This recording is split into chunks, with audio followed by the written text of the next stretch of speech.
ప్రతిష్ట చేసే నిమిత్తంగా గ్రామోత్సవం భక్తులందరూ కూడా గ్రామాన్ని శుద్ధి చేసే కార్యక్రమం చేస్తారండి. 18 గ్రామాలని కూడా శుద్ధి చేస్తారు. ఎవరి గ్రామంలో వాళ్ళు శుద్ధి చేసుకుని వచ్చి అందరూ కూడా మొగల్తూరులో కలుస్తారు. మొగల్తూరులో మన ఇంచుమించు మసీద్ దగ్గర నుంచి ఇక్కడ పాతకాలం వరకు కూడా ఊరేగింపుగా అంతా కూడా శుద్ధి చేసే కార్యక్రమం జరుగుతుంది. ప్రధాన రహదారిని శుద్ధి చేస్తే మొత్తం ఊరంతా శుద్ధి అయినట్టే లెక్క కాబట్టి ఆ ప్రధాన రహదారిని ఆ రోజు శుద్ధి చేసే కార్యక్రమం జరుగుతుంది.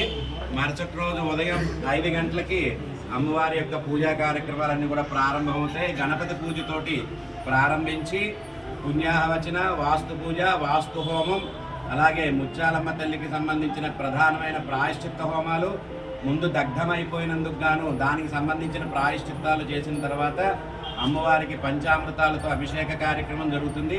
అభిషేకం అవడం, ఆ తర్వాత అమ్మవారి యొక్క ప్రాణ ప్రతిష్ఠా కార్యక్రమాన్ని మళ్ళీ పునఃప్రాణ ప్రతిష్ఠా కార్యక్రమాన్ని చేయడం, అలాగే ముహూర్తానికి నిట్రాడు వేయడం, తర్వాత పాక కుట్టడం, తర్వాత అమ్మవారికి నైవేద్యాలు ఇత్యాది కార్యక్రమాలన్నీ కూడా జరుగుతాయి.